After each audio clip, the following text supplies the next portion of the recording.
네, 시청자 여러분 안녕하십니까. 시사토론의 송윤호입니다. 우리나라 최대 규모의 식품산업단지 국가식품클러스터가 사업 결정 7년 만에 기공식을 갖고 본격적인 부지조성공사에 들어갔습니다. 지난 11월 24일 기공식에는 박근혜 대통령이 참석해서 국가식품클러스터에 대한 정부 차원의 격려와 기대를 전달하기도 했습니다.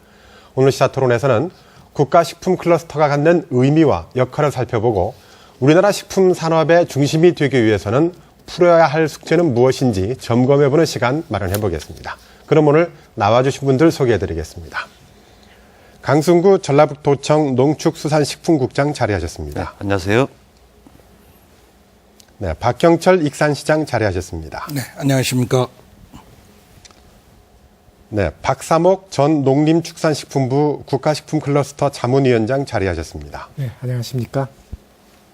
네, 신동화 한국식품산업진흥심의회 위원장 자리하셨습니다. 네, 안녕하세요. 자, 국가식품클러스터가 드디어 기공식을 가졌어요. 대통령까지 기공식에 참석해서 힘을 받았을 것 같은데, 자, 오늘 저희가 모신 패널 분들이 다 국가식품클러스터와 아주 밀접한 관계가 있는 분들이라 좀 감회가 좀 새로울 것 같은데, 본격적인 토론에 들어가기 앞서서 간단한 감유부터 듣고 토론 이어가도록 하겠습니다. 먼저 박경철 시장님. 네네. 먼저 전북도민과 그리고 익산 시민 여러분께 감사를 드립니다.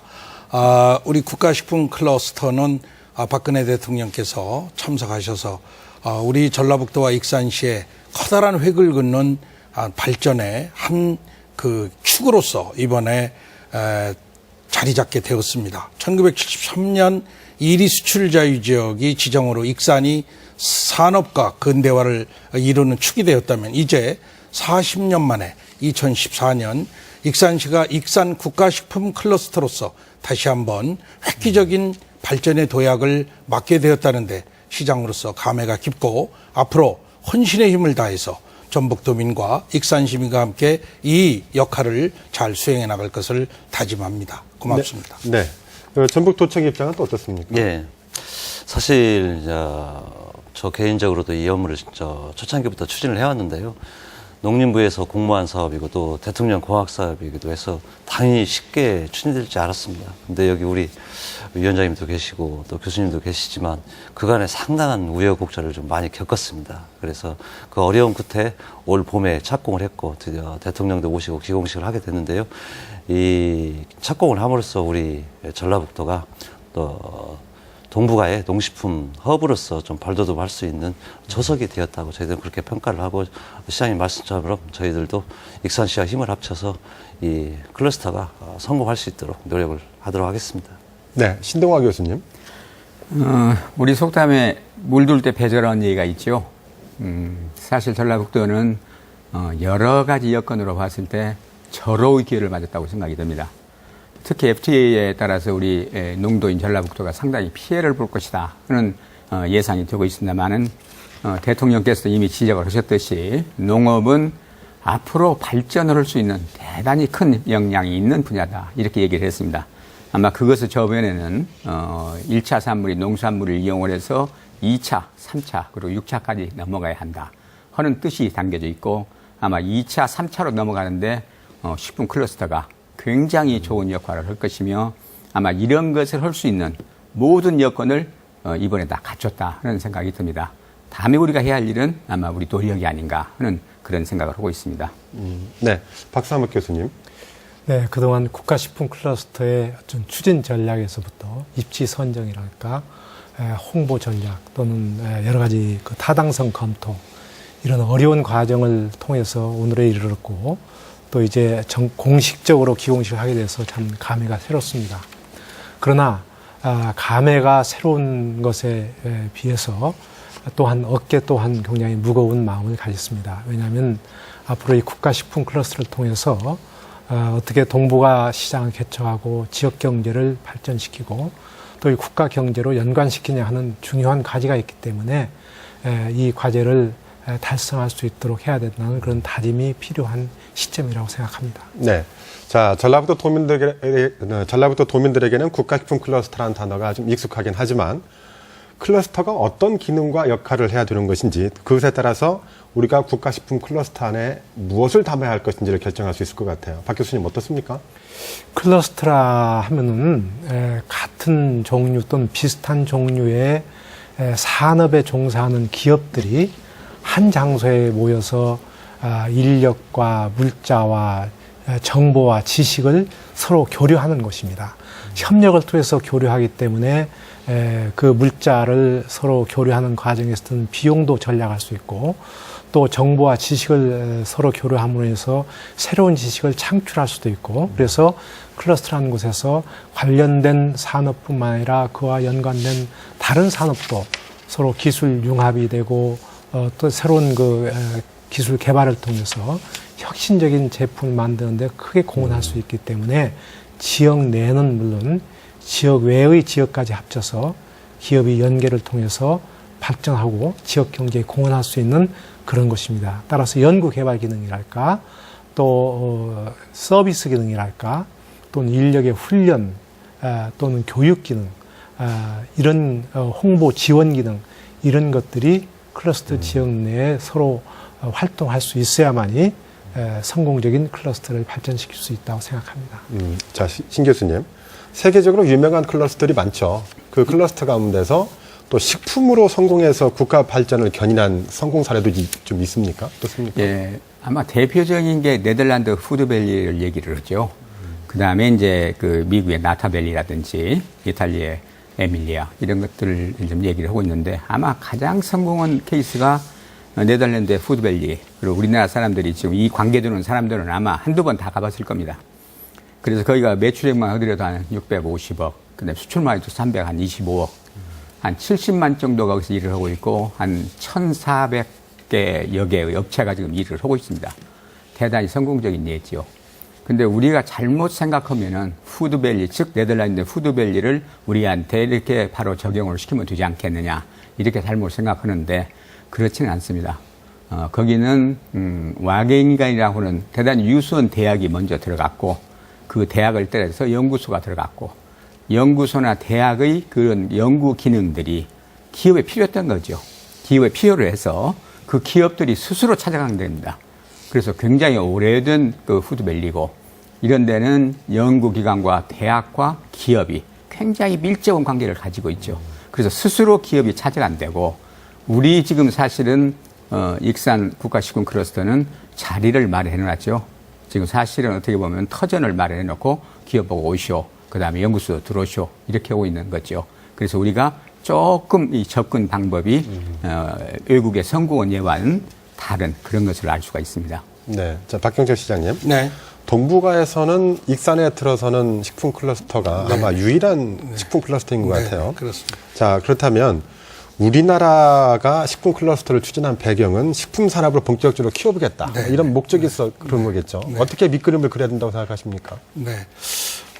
저희가 그 15억 인구의 중심, 동북아 중심에 있다고 하는 이유는 잘 아시다시피 식품이 지금 일본이 후쿠시마 원전 사태로 인해 가지고 거의 오염된 부분이 식품이 상당히 많이 국제적인 지금 공인된 거고 중국이 아직은 식품으로서는 반도체나 다른 기타 산업으로서는 일치월장을 해도 식품으로서는 신뢰가 아직은 부족하다라는 게 세계 인식이라고 본다면 우리가 볼 때 적어도 우리 이 15억 인구의 동북아 국가 식품 시장을 우리가 주도해 나갈 수 있는 여러 가지 요인이 한류도 있겠지만 또 우리가 그동안에 발효 식품을 통한 5,000년 역사의 그 어떤 그 고증적인 그런 식품들이 세계에서 한류와 함께 인정을 받고 있습니다. 그래서 대통령께서도 익산에 오셔가지고 이게 최적지다 이렇게 말씀하면 전라북도와 익산시가 협력해서 이걸 잘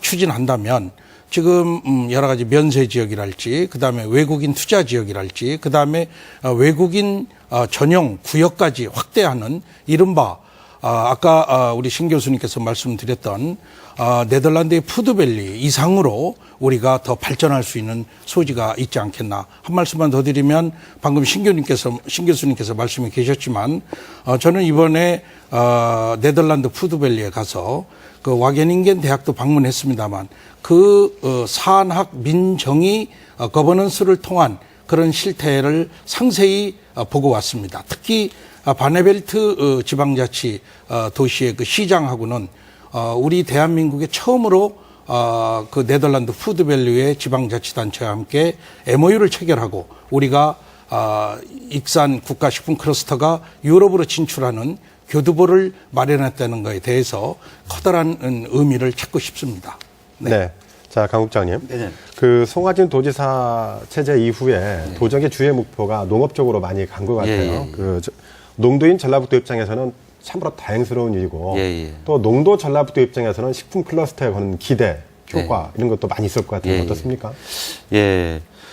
우리 이제 말씀하신 것처럼 저희 도정의 제일 키워드가 농정입니다. 그래서 소위 이제 삼락농정이라는 그런 목표를 세우고 저희들이 시책을 추진하고 있는데요.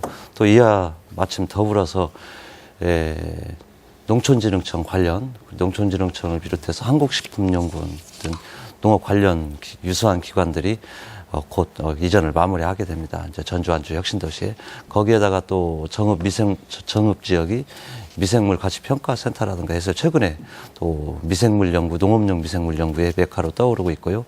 또 김제에는 우리 시드밸리라고 민간 종자 육종 연구 단지가 들어서고 또 새만금에는 약 8,570헥타의 농업용지가 있고 이래서 또 익산 국가식품 클러스터 착공과 더불어서 이런 것이 연계를 해서 네트워킹화해서 하면 아주 큰 시너지를 발휘할 것으로 생각을 하고 있습니다. 그래서 저희들이 계량적으로 좀 추정을 해봤는데요. 이것이 이제 저희들이 2016년도 정도에 완공을 하려고 하는데 완공 후에 이제 공장에 본격적으로 가동이 되는 2020년 정도에는 약 연간 매출액 약 15조 원, 그 다음에 수출액은 약 30억 불. 물론 아직 뭐 역사가 일천해서 네덜란드의 푸드밸리에는 못 미치지만 그래 연간 고용 인원도 약 2만 명 정도 이렇게 해서 우리 전라북도 농업뿐만 아니라 우리 한국의 농업을 이끌고 갈 아주 희망의 그 지역으로 저희들은 보고 있습니다. 네. 자, 박상옥 교수님, 지난 2009년도죠? 식품 클러스터 지정이. 그때 선정위원장이셨어요. 네. 자, 익산의 식품 클러스터가 익산으로 선정된 이유가 특별히 있을 것 같은데 어떤 것들인가요? 그러니까 우선 큰 범위에서 전라북도가 농도라는 것, 그래서 이제 훌륭한 식자재와 식문화가 발달했다는 점이 하나의 그 기초가 됐고요. 그 기초 하에서 익산은 우리나라 전라북도 다른 지역에 비해서 교통이 요지입니다. 그리고 익산에서 고급 인력과 접할 수 있는 곳이 다른 지역에 비해서 유리합니다. 전주는 물론 우리 그 고급 인력이 많이 공급하는 지역이지만 그 교통이 익산보다 좀 부족하고 또 전북대학이나 또는 원광대학이나 이런 대학들의 인력이 익산에서 접근이 가능하기 때문에 그런 그 유리한 점이 있고 또 역사적으로 익산은 과거에부터 식품 또는 이런 농산품의 집산지 역할을 해왔습니다. 그래서 그런 전통적인 역사에 새로운 과학과 또는 기술의 발달과 더불어 인력을 공급할 수 있는 것, 그다음에 교통의 발달 이런 것들이 중요한 요인으로 작용했다고 생각합니다. 네. 자, 신 교수님. 이 식품 클러스터 앞에는 R&D 중심 수출 지향형이라는 수식어가 붙더라고요. 네. 이 수식어가 갖는 의미는 무엇입니까? 세계적으로 지금 그 식품도 전쟁이죠. 지금 세계 시장이 한 5조 6천억 불 정도. 그게 아시아 태평양 지역이 약 33%를 차지하고 있습니다. 그 중에 이제 그 반절 정도가 중국이 차지하고 있고요.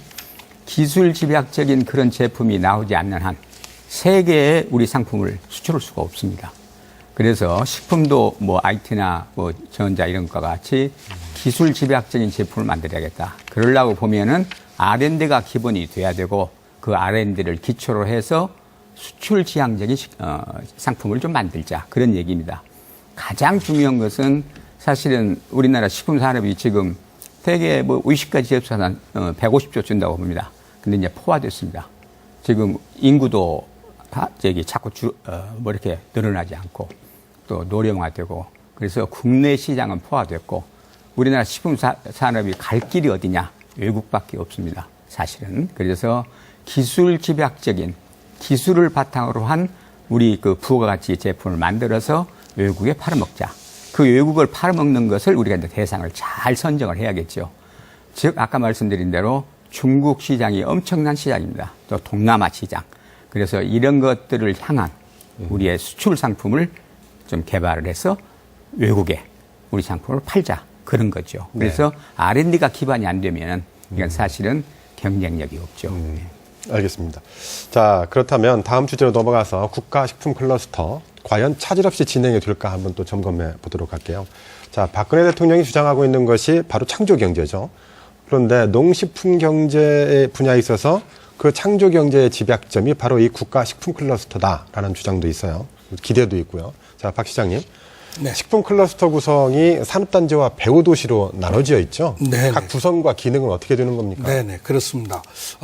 우리 도민들이나 시민들께서 궁금해하실 것 같아서 간단히 한 말씀 드리면, 식품산업단지는 232만 제곱미터, 약 70만 평으로 이루어져 있고요. 그 구성을 보면 산업시설에는 핵심 전략식품을 구역과 글로벌 식품, 그리고 물류 유통, 이런 시설이 되겠습니다. 그 다음에 우리 신 교수님께서 금방 말씀해 계셨습니다. 기업 지원 시설 및 그 민간 R&D 시설이 매우 중요하다고 봅니다. 이 중에서도 우리는 10여 개 민간 연구소가 들어오는데, 이번에 네덜란드 그 푸드밸리에 있는 니조 연구소 부사장이 여성인데, 그분이 참석을 하셔서 아마 우리 익산 식품 클러스터에 아마 이번에 투자를 했습니다. 그래서 그런 유수한 분들이 들어오는 거는 방금 말씀하신 중국의 거대한 시장 15억 인구를 보고 유럽 쪽에서 우리 아시아, 특히 익산 국가식품 클러스터를 전진기지로 보고 있는 거 아니겠느냐, 이런 생각도 듭니다. 또한 패키징 지원센터, 그리고 파일럿 플랜트, 임대용 공장, 품질안전센터, 클러스터 지원센터 등 소위 말하는 식품산업단지가 들어오고요. 마지막으로 그 배후도시는 약 128만 제곱미터, 약 38만 평이 되겠습니다만, 주거용지, 상업용지, 문화관광용지 등 여러 가지 관점에서 아마 필요하면은 외국인 투자 전용 지역까지 포함해서 아마 더 확대될 가능성이 있다. 저희는 이렇게 예상을 하고 있습니다. 네, 강 국장님. 네네. 근데 당초 예상보다 좀 지연되고 있는 것 같아요. 무슨 이유가 있었습니까? 네, 저희들이 당초 계획보다 한 1년 정도 지연되는데요. 여러 가지 우여곡절이 많았습니다. 앞에서도 말씀드렸지만, 저희들은 당연히 공약 사업이기 때문에 애타도 이제 이 사업비가 많기 때문에 우리 KDI에서 예비 타당성 조사를 합니다. 근데 거기서도 조금 시간이 지연됐고, 제일 큰 이유가 LH가 이 사업을 맡아서 시공을 하는데 사실 재무 상태가 그 당시에 아주 안 좋았습니다. 그래서 저희가 LH를 수없이 찾아갔는데 지금도 잊어버리지 않는 말 중에 하나가 우리 부채가 125조 원이다. 그래서 우리 국가식품 클러스터 산단뿐만 아니라 전국의 모든 산단의 신규 사업을 중단을 시켰습니다. 그런데 저희 정치권이라든가 여러 행정에서 좀 노력을 해가지고 전국에서 유일하게 우리 산단만 그때 당시에 착공을 했지요. 그래서 현재 그때 약 6개월 정도 좀 지연이 됐고, 그래서 그 후에는 아주 LH에서 협조를 잘 해주셔가지고 현재는 순조롭게 공사가 진행이 되고 있습니다. 그래서 네. 박 시장님, 네. 가장 큰 걸림돌이었던 보상은 다 마무리가 됐나요? 예, 그래서 강 국장님이 말씀하신 바와 같이 모든 사업에 있어서 가장 큰 난관이 바로 보상 문제입니다. 근데 우리 먼저 존경하는 우리 익산 그 왕궁 지역 주민들이 5대째, 6대째 농사를 지어오시던 분들이 큰 결단을 내려주신 거에 대해서 다시 한번 감사드리고, 특별히 방금 말씀하셨지만 LH공사 고생 많이 하셨고요. 특히 전라북도, 그리고 한국산업단지, 그리고 정치권의 협력으로 이런 것들이 다 우리가 협력하는 가운데 잘 이루어졌다라는 것에 대해서 정말 감사드리고요. 그 다음에 이제 2013년 9월 그 사업 부지에 대한 토지감정 평가가 완료됐고 2013년 7월 보상을 완료를 했습니다. 그래서 이제 지난 3월부터 산업단지 조성공사가 5월부터는 6대 정부기업 지원시설이 착공해서 현재 공사가 진행 중에 있고, 2016년을 목표로 아마 지금 며칠 전에 저희가 분양 공고를 한 걸로 알고 있습니다만, 앞으로도 전라북도와 함께 LH와 긴밀하게 협력해서 잘 이걸 추진해 나갈 것입니다. 네. 강 국장님. 네네. 사업이 지연된 이유 가운데 하나가 예산 문제를 하나 꼽을 수 있을 텐데 예, 예. 박근혜 대통령의 대선 공약 사업임에도 불구하고 예산이 이렇게 순탄치만은 않았던 것 같아요. 예, 예. 당초에 1조 단위였던 총 사업비가 지금 상당히 줄어들었죠. 예. 어느 정도 규모로 되어 있습니까? 저희들이 2007년도에 기본 계획을 수립할 당시에는 우선 현재는 총 규모가 약 70만 평인데 그때 최초 기본 계획은 120만 평이었습니다.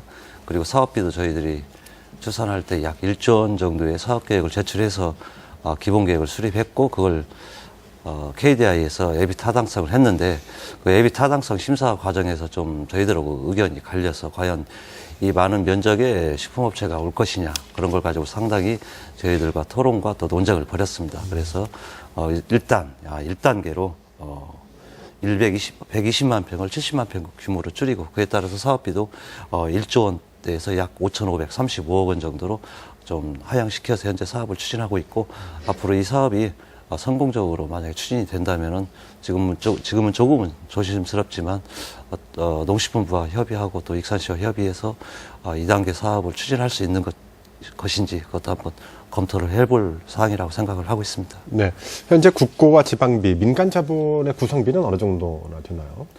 현재 총 사업비 중에서요. 네. 우선 산단 조성하는데 산단 조성은 이건 나중에 LH가 비용을 부담을 하는데 이건 분양을 해서 전부 돌려받는 돈이죠. 이 돈 빼고 그다음에 이제 국비가 1,680억 원, 그다음에 우리 도비가 약 200억 원, 그다음에 우리 익산시에서 470억 원 이렇게 해서 총 5,535억 원으로 구성이 되어 있습니다. 익산시가 400억을 네, 그렇습니다. 지금 뭐랄까 재정 규모에 비해서는 상당히 큰 돈을 내셨네요. 그동안 네. 얼마나 투입이 됐고 내년 예산 상황은 또 어떻습니까? 그렇다면? 네네. 내년 국가 예산 확보에는 뭐 큰 문제는 없습니다. 방금 이제 강 국장님이 말씀하신 부분은 제외하고요. 가장 그 중요한 그 시설이라고 할 수 있는 것이 아까도 말씀드렸지만 6대 R&D 시설 건축공사비인데요. 660억 중에 약 410억 원이 이제 이미 투입이 되었습니다. 그리고 2015년 70억 원을 추가 투입할 계획이고요.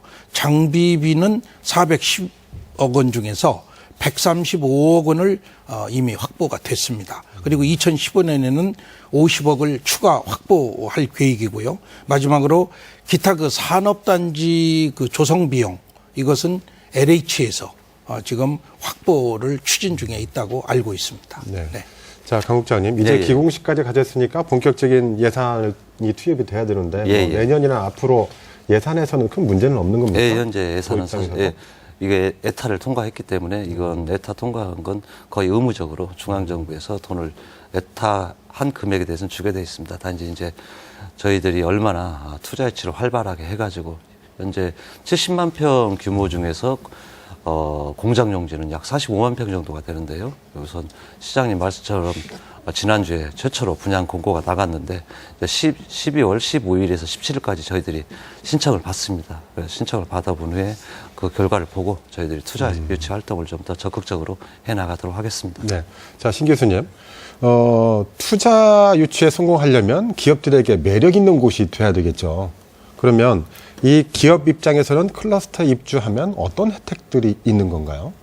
그러니까 그건 몇 가지로 이제 구분해서 생각할 수 있는데요. 여기가 제일 처음에 우리가 제안했던 R&D 기반 수출형으로 하겠다.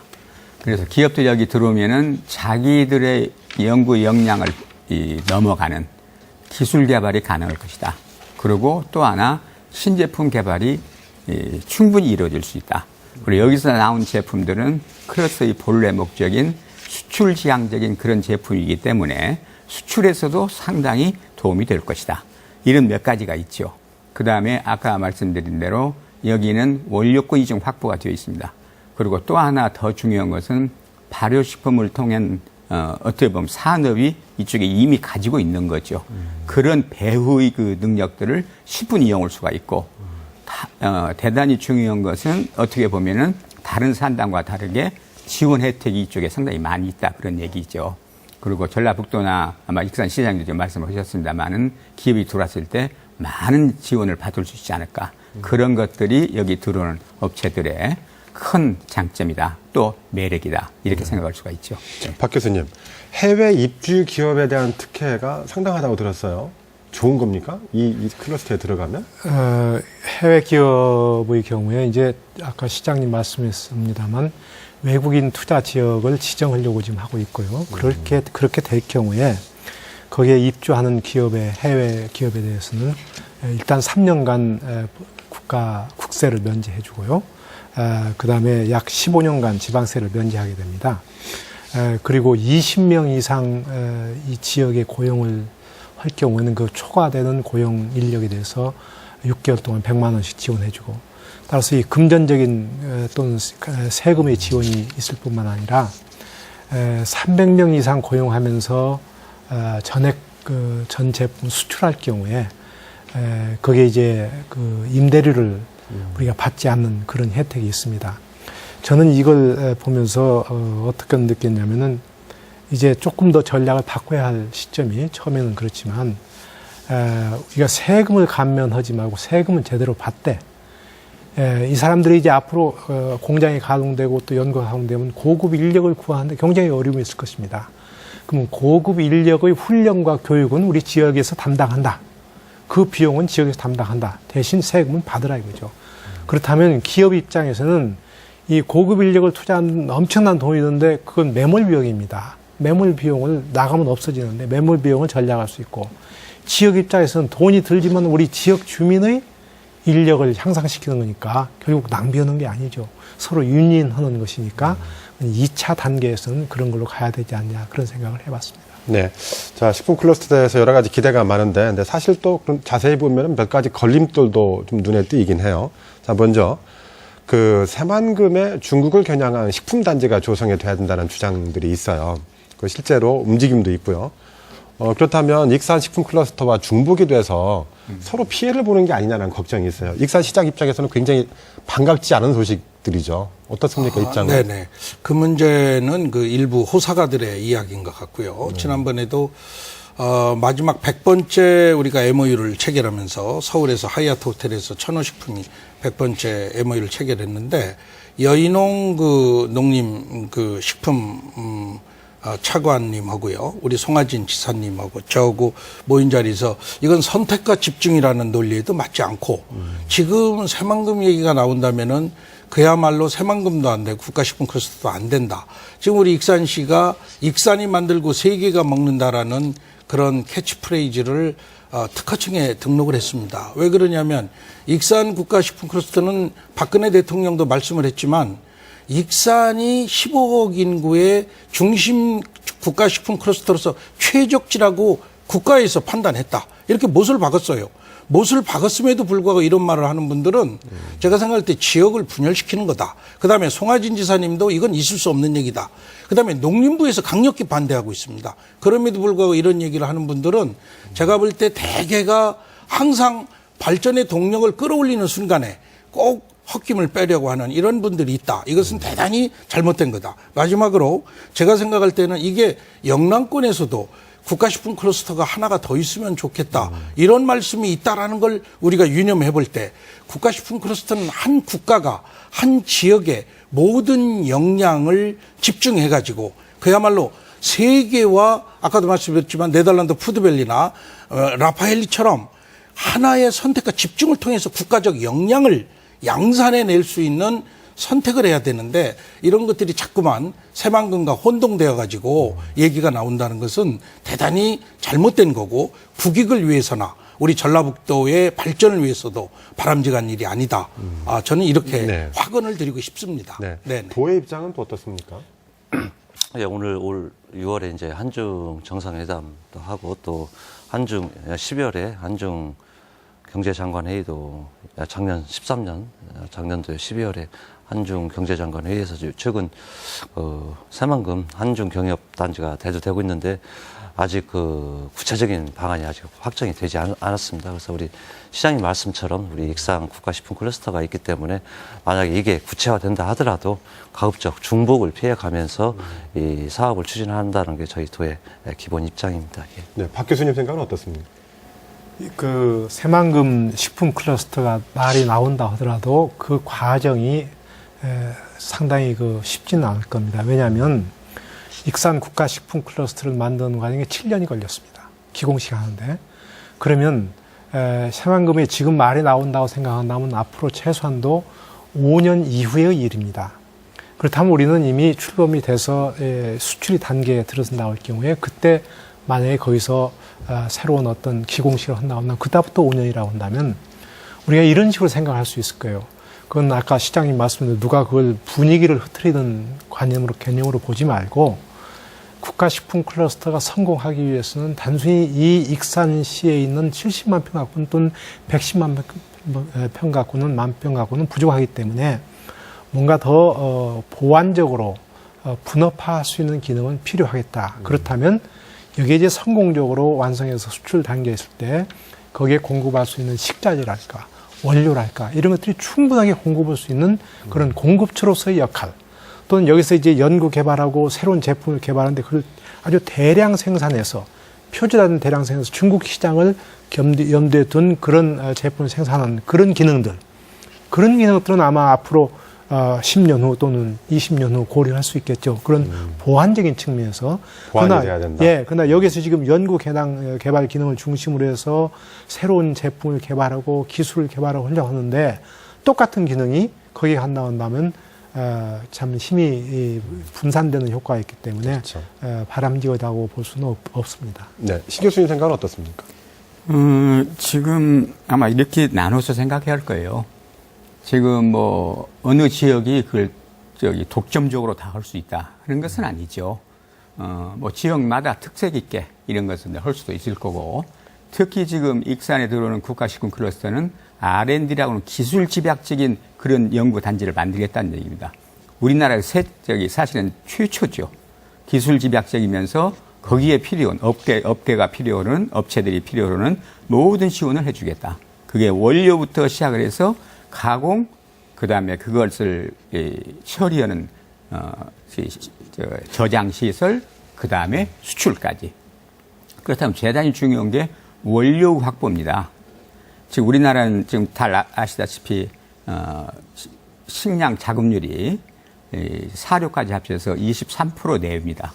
나머지는 다 수입을 해와야죠. 수입을 해가지고 비싼 원료를 가지고 다시 다른 나라에 팔아야 한다는 얘기예요. 그래서 저는 그 새만금 사업은 이런 뭐 가공 공장이나 이런 연구 시설보다는 배후의 원료 단지로서의 기능을 충분히 할 수 있도록 하고, 국가는 원료로서의 가치가 있는 것이 무엇이냐.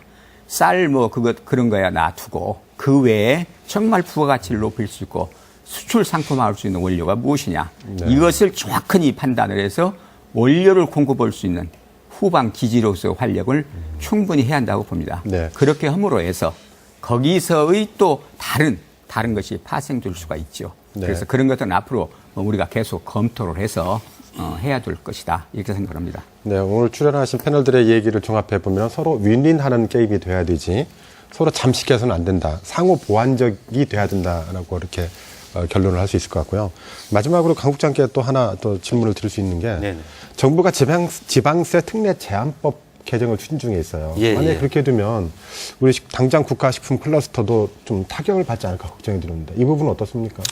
예, 그동안 지방세로 있는 취득세하고 재산세를 지방에다 지을 경우 거의 감면을 해줬는데요. 저도 이걸 알아보니까 만약에 이게 통과가 되면은 이제 취득세를 완전히 면제해 줬었는데 50%만 면제를 해주고, 또 재산세 같은 경우에는 75%만 면제를 해주겠다, 그런 내용인데, 이게 이제 전국적인 이 법이 만약에 통과가 되면은 이제 전국적으로 이게 적용이 되거든요. 그래서 뭐 우리 국가식품 클러스터에만 적용되는 건 아니기 때문에 그렇게 큰 타격은 없을 걸로 보지만, 어쨌든 기업체 입장에서는 전국 어디에다 짓든지 약간의 그 비용이 초과 발생하는 건 사실입니다. 그래서 그러한 점도 저희들이 보완할 수 있는지 한번 연구를 해 보도록 하겠습니다. 네. 자, 국가식품 클러스터가 한국 산업의 승부수가 될지 또 토론 이어가도록 하겠습니다. 국가산업 클러스터, 우리가 식품 산업의 새 역사를 쓰는 게 아니겠습니까? 그런데 아직은 경험치가 전무하단 말이에요. 도화지 상태, 백지 상태인데, 자, 박 교수님, 최근 농식품부 주최로 국가식품 클러스터 포럼이 개최됐죠. 네. 그 참석자들의 그 대화나 오고 가는 내용이 그 향후 국가식품 클러스터에 갖는 기대와 희망일 텐데 어떤 얘기들이 좀 오갔습니까? 그러니까 지난 11월 14일에 서울 그랜드 하얏 호텔에서 그 포럼, 국제 포럼을 했는데요. 그 이제 외국인 학자들이 어떤 식품 개발의 사례랄까, 또 그 혁신과 창조적인 도전을 통해서 어떻게 식품 산업을 변화시켜야 되겠는가, 또 식품 포장과 브랜딩 전략, 그다음에 식품의 미래 시장 이런 등등에 대해서 발표도 하고 토론하였습니다. 근데 제가 그 여러 곳에 가서 이제 국제회의를 참석하고 있습니다. 마지막 종합 토론 과정에서는 대부분의 사람들이 자리를 뜨는데 종합 토론 과정까지 한 분도 뜨지 않고 자리에 앉아서 열띤 토론을 했고, 또 그 기업에서 또 토론하는 과정이나 또는 발표하는 내용의 핵심이 앞으로 어떻게 혁신과 기술 개발을 통해서 새로운 시장을 개척하느냐, 또 새로운 제품을 개발하느냐, 그 다음에 그런 제품 개발과 이것들이 각 지역이나 국가의 특성에 맞게 또 아이디어를 개발해야 되지 않겠느냐, 그런 얘기가 많이 나오고, 또 이제 개방 혁신을 통해서 우리가 다른 지역의 아이디어나 또는 지식을 활용해야 되겠다, 그런 게 나왔을 때 우리 익산 국가 식품 클러스터의 경우에는 우리가 지역의 과거의 전통과 문화와 역사의 그런 지역적인 특성을 활용해서 외부에서 개발한 아이디어나 또는 기술이 접목이 돼가지고 융합이 되면서 새로운 제품을 개발하고 새로운 시장을 개척한다면 굉장히 희망적이겠구나, 그런 생각을 가졌고, 기업들도 거기에 대해서 굉장히 희망적인 생각을 하고 있었습니다. 신 교수님, 식품 기업들이 아까 신 교수님 말씀은 익산 식품 클러스터는 기업을 부르는 곳이잖아요. 자발적으로 기업이 들어오는 곳이 아니라. 네. 그렇다면 식품 기업들이 실제로 국가식품 클러스터에서 어떤 많은 기대를 가지고 있을 것 같은데 어떤 기대를 가지고 있습니까? 지금 아마 이건 상당히 이 추이를 봐야 할 것 같아요. 지금 MOU를 체결했다고 그러는데 MOU는 어디까지나 참 언더스탠딩이죠. 의사가 있다, 그런 얘기고, 지금 기업들이 들어오려면은 가장 중요한 것이 여기 들어와서 경쟁력 있게 내가 돈을 벌 수 있느냐, 그거죠. 그래서 아까 말씀을 드렸습니다마는 기업들이 여기 오는 가장 큰 이유가 몇 가지가 주어져야 한다고 봐요. 첫째는 여기 오므로 해서 내가 기술을 가지고 세계와 경쟁할 수 있다. 또 그 다음에 내가 만든 제품을 국내가 아닌 외국에 팔 수 있는 그 루트를 만들어준다. 굉장히 좋은 메리트죠. 그 다음에 여기 오면은 이 기반에 있는, 이 지역에 있는 기술 인력이나 관련 경험을 많이 이용할 수 있다. 그런 것들이 아마 큰 메리트로 작용을 하리라고 봅니다. 네. 그러기 위해서는 저는 연구소 기능이 굉장히 보강이 돼야 되고, 또 그 다음에 상징적으로 다국적 기업을 나는 유치한다고 봅니다. 네. 그래서 다국적 기업이 여기 와서 이 일을 해줘야 되지 않느냐, 이런 얘기를 합니다. 네. 예를 들면은 지금 네슬레, 세계 1위죠. 지금 이 식품업체에서는. 우리나라 국가 예산보다도 많습니다. 연간 매출액이. 그래서 그렇게 되기는 어렵겠지만은 우리도 그런 국제 기업을, 다국적 기업을 이 클러스에서 키워줘야 되겠다. 네. 예, 그런 생각을 합니다. 자, 박 시장님. 네. 그동안 관심을 보여온 기업들 꽤 있죠. 국내외 기업들도 많을 텐데 투자 양해각서를 체결한 기업들도 꽤 많죠. 어떻습니까, 상황은? 지금 투자행위각서는 신뢰성이 없다, 이런 말씀도 하셨는데 그렇습니다. 두고 봐야 되겠죠. 이제 그분들이 다 들어오실지는 제가 장담할 수는 없다고 생각합니다. 그러나 현재 우리가 기공식 때 의사를 분명히 대기업이 상당히 많이 돌아요. 그중에 식품대기업 하림, CJ, 그리고 동원 같은 데는 내노라 하는 대기업이고요. 샘표식품, 그리고 100번째 천호식품, 그리고 이런 기업들은 이미 분명하게 의사를 전해왔습니다. 그리고 해외 기업으로는 그날도 대통령 옆에서 같이 행사에 참석하셨지만 그 미국의 웰팜이랄지, 해외 기업은 유럽, 아시아, 아메리카, 아프리카.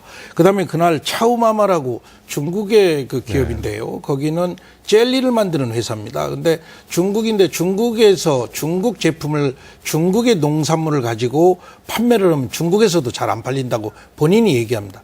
그래서 익산 국가식품 클러스터에 들어와서 익산 농산물로 메이드 인 코리아로 유럽으로 수출하고 중국에서 팔면 사겠다는 사람이 많다. 이런 자기 확신을 갖고 온 분들이 의외로 많다. 그래서 앞으로 저희가 물론 노력을 많이 해야 된다고 생각합니다. 전라북도하고 협력하고 농림수산식품부하고도 협력을 해서 또 이 옆에 계신 우리 박 교수님이나 신 교수님 같으신 분들을 모시고 우리가 역동적으로 해외 투자, 기업 투자 유치 활동을 해 나가고 R&D 시설을 강화해 나가는 등 익산시와 전라북도 농림부와 협력해서 적극적으로 이런 문제들을 앞장서 나갈 계획입니다. 네. 자, 지금까지 우리는 정부 지원의 필요성을 강조를 해왔는데 민간 주도적인 역할도 매우 중요한 사실이거든요. 자, 전문가 의견도 두 분이 계시지만 먼저 그 신동아 교수님, 이 부분에 대해서는 어떻게 생각하십니까? 지금 국가가 해줄 수 있는 기반 시설입니다. 여건을 조성해주고 도로를 놔주고 그 다음에 거기에 필요한 전력이나 물을 공급해주고 그 이후에 할 일은 사실 민간들이 해야 할 일이에요. 거기에 들어가는 무슨 운영비를 대달라 뭘 대달라 하는 얘기는 그건 있을 수 없는 일이죠. 그래서 국가가 해줄 일은 기간 산업, 즉 돈이 많이 들어가는 그런 부분은 국가가 일단 전을 벌려주고 그 외에 들어가는 것은 이 민간이 해야죠. 민간이 하면서 자기들도 다 이 경영 수지를 보겠죠. 그래서 거기서 남겠다 그러면 들어오는 거고 거기서 자기가 할 일이 뭐냐 하는 것을 확실히 알아야. 그래서 어느 단계 기반 시설이 끝나고 난 이후 것은 사실은 민간이 결정을 해서 들어와야 한다고 봅니다. 그렇게 해야 자기도 최선을 다해서 일을 한다고 그러죠. 국가에서 계속 지원하는 사업치고 경쟁력 있게 성공한 예는 아주 드뭅니다. 그래서 그 사람들이 경쟁력을 갖도록 기반은 해주되 열심히 뛰어서 자기 사업을 하도록 해줘야 되지 않겠냐 하는 생각을 합니다. 네. 자, 신동아 교수님, 박상욱 교수님. 국가 식품 클러스터를 통해서 식품 산업이 성장을 하려면 이런 건 꼭 있어야 된다고 생각하시는 게 있으십니까, 혹시? 지금 우리 익산 국가 식품 클러스터 경우는 6대 기업 지원 시설이 들어옵니다. 연구 개발 기능과 여러 가지 지원 시설인데 그것은 아주 기본이라고 보고요. 거기에 더해서 정말 클러스터라고 할 때는 단순히 연구소가 있고 기업이 있는 것이 아니라 초두에 제가 말씀드렸듯이 연구소와 기업이 어떻게 서로 협력하고 또 기업 간에 협력하고 정보가 교류되고 물자가 교류돼야 됩니다. 그러면 이 사람들이 서로 협력해서 새로운 아이디어를 창출할 수 있는 장이 필요해요. 그래서 지금 모든 그 세계적인 경향이 기술 혁신이 자기 기업의 연구소에서만 하는 게 아니라 그런 오픈된 공간에서 여러 사람과 만남으로 인해서 새로운 아이디어가 창출되는 것이거든요. 따라서 그걸 개방 혁신이라고 하는데 개방 혁신을 할 수 있는 그런 공간과 여건과 분위기가 조성이 된다고 봅니다. 그다음에 그것을 충분히 활용할 수 있는 우리 젊은이들이 식품 산업이라 하더라도 우리 문화와 전통을 활용해서 젊은이들이 어떻게 새로운 아이디어를 접목시킬 수 있겠는가. 그런 벤처 기업이랄까 또는 벤처 단지랄까 창업 지원이랄까 이런 기능이 있어야 되겠고 그다음에 이제 기술 변화와 기술 융합을 할 수 있는 그런 센터나 또는 인력의 훈련과 인력의 재운을 할 수 있는 그런 센터들이 들어와야만이 이것은 민간 기업을 지원한다기보다는 민간 기업이 자생력을 갖출 수 있도록 클러스터 역할을 강화하는 것입니다. 그런 건 꼭 있어야 된다고 생각합니다. 네, 강 국장님. 네. 지금 박상욱 교수님이 꼭 네. 필요한 것들을 많이 네. 지적을 하셨는데 네. 뭐 그런 부분에 대해서 전라북도나 정부의 지원을 기대할 수 있겠습니까?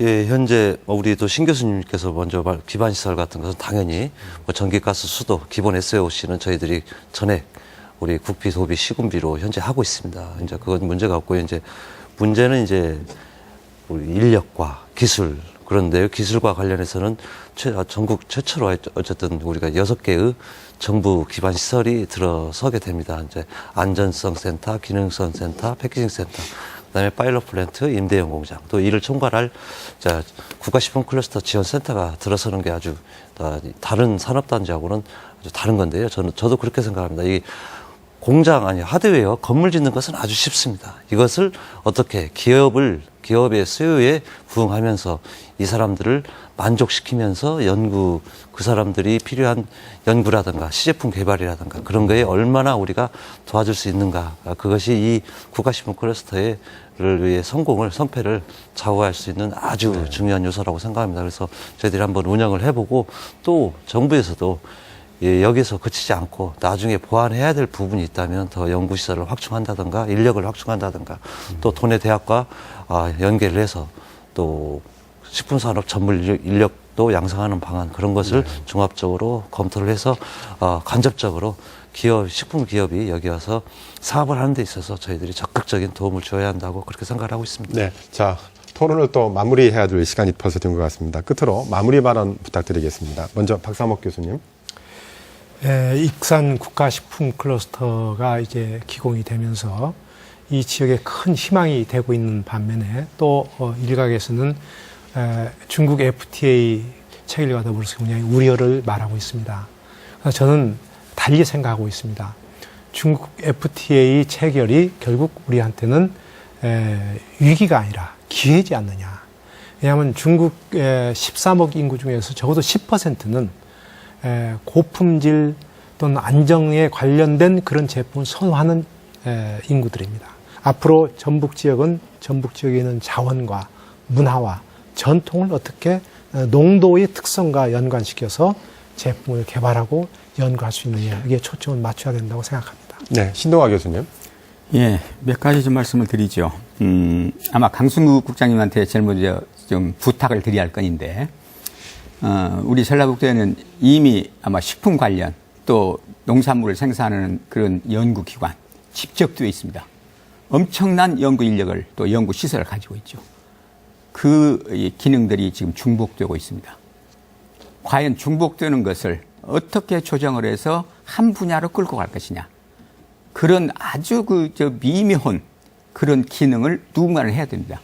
그래야 중복 투자하지 않고 인력을 낭비하지 않죠. 또 하나 그게 시너지 효과를 낼 수 있고요. 연구기관이라는 게 일반적으로 자기 것이 최고라고 합니다. 그런 것을 털고 상호 협조하고 그다음에 융합할 수 있는 그런 시스템을 만들지 않으면 R&D 기능은 굉장히 약화될 것이라는 생각을 합니다. 그다음에 이 클러스터가 만들어지면 도대체 무슨 일을 할 것이냐. 이것을 정확히 지금 짚어줘야 할 것 같아요. 기업만 여기 많이 들어온다고 또 연구소가 많이 들어온다고 해서 성공하는 식품 클러스터는 아닙니다. 거기에다가 정확히 해야 할 일을 주어줘야 한다고 봅니다. 기업도 마찬가지. 당신들 기업은 이런 것을 좀 해주었으면 좋겠다 하고 우리가 제안할 수 있는 거죠. 그런 것들이 제가 생각에는 세계적으로 문제가 되고 있는 만성병을 예방하는 것. 그러니까 비만이나 당뇨병이나 이런 것을 예방할 수 있는 예방식. 또 하나는 기능성 소재들입니다. 엄청난 시장입니다. 지금 기능성 소재는. 그래서 그 기능성 소재 같은 것을 개발할 수 있는 것. 예를 들어서 아미노산이나 기타 관련 물질들이 굉장히 많이 있습니다. 그런 것을 하나만 하더라도 세계적인 기업으로 성장할 수가 있죠. 그래서 클러스터가 지금 당장 해가지고 실적을 내자. 이런 것은 아니고 정말로 앞 10년, 20년을 두고 보면서 어떻게 발전시켜야 할 것이냐. 이것을 좀 고민할 때다. 이런 생각을 합니다. 네. 강승구 국장님. 네, 저도 신 교수님 말씀에 전적으로 동의를 하는데요. 이 70만 평의 부지에 그냥 아무 식품 공장이나 받아들이면 일반 식품 산단하고 다를 바가 하나도 없습니다.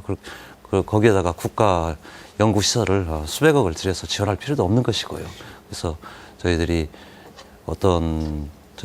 뚜렷한 목적을 가지고 좀 주로 저희들은 이제 기능성을 좀 주장을 하고 있습니다. 그런 신 교수님이 말씀한 부분을 농식품부와 협의해서 세계에서 최고 큰 식품 산단을 만든다는 것은 사실 어렵습니다. 하지만 세계에서 좀 제일 유일한 연구 중심의 명품 식품 산단을 만들도록 저희들이 중앙정부, 그다음에 우리 익산시, LH와 협의해 나가도록 하겠습니다. 예. 네, 마지막으로 박경철 시장님. 네, 지금 우리 익산 국가식품 클러스터는 그 세계 역사의 도도한 어떤 그 흐름과 역사의 반복이랄까요? 이런 것과도 매우 밀접한 관계가 있다. 이런 생각을 합니다. 왜냐하면은 그 세계 초인류 기업인 그 삼성전자가요, 중국 시장에서 그 휴대폰 1위 자리를 중국의 샤오미라는 조그만 기업에 빼앗겼어요. 그리고 게임, MP3, 반도체, 한국 제조업 위기설이 지금 상당히 돌고 있는 것이 사실입니다. 그래서 결국은 자본주의라는 것은 후발자가 선발자를 따라잡는 그 산업 주도권이 끊임없이 인류 역사에 이동해 왔는데요. 지금 우리가 반도체와 그리고 자동차 이런 것을 합쳐서 능가하는 15조 달러의 식품 시장이 우리 앞에 지금 펼쳐져 있습니다. 대통령께서도 말씀하셨지만 15억 인구의 중심이 익산이 지금 대한민국이라고 하면 이 중심에서 우리가 자신감을 가지고 주도권을 가지고 정말 우리가 하면 된다는 어떤 아이덴티티를 가지고 이 문제를 풀어나가야지 지나친 패배의식에 지나친 견제와 대립, 지나친 무슨 어떤 그 흐름에서 어떤 그 이걸 분산시키는 어떤 그 에너지를 분산시키는 이런 것들보다도 우리가 긍정적인 의미의 우리가 식품 산업의 코페르니쿠스적인 발상의 대전환이 반드시 필요하다. 우리가 이 지역이 이런 발상을 하지 않으면 KTX 논쟁 가지고도 익산역, 전주역 이거 가지고도 20년 싸웠어요. 지금 새만금 가지고도 여기저기 재판하고 있습니다. 식품 클러스터까지 또 새만금 한다는 분들의 의도를 저는 이런 게 되풀이되지 않았으면 좋겠어요. 따라서 저는 비록 전라북도의 일개 시장에 불과하지만 전체 전라북도를 사랑하는 저는 단체장의 한 사람으로서 제발 우리가 익산 국가 식품 클러스터가 익산뿐이 아니라 전라북도 대한민국의 식품의 중심지가 되는 큰 기술 집약적인 우리 대한민국의 젖줄이 됐으면 하는 진정한 마음을 말씀드립니다. 네, 시청자 여러분, 오늘 토론 어떻게 보셨습니까? 클러스터를 조성하는 것은 정부와 자치단체의 몫이지만 그것을 운영하는 것은 시장과 기업의 일일 것입니다. 다행히도 국가식품 클러스터가 들어설 전라북도는 농도로서 오랜 전통과 청정한 식품 기반을 갖추고 있습니다. 이 든든한 터전을 기반으로 무엇을 어떻게 세울지는 지금 기업과 연구기관, 학계 그리고 지역민들이 다 같이 머리를 맞대야 할 것입니다. 천년동도 전라북도의 새로운 천년은 이제부터 시작입니다. 시사토론 여기서 마치겠습니다. 여러분 감사합니다.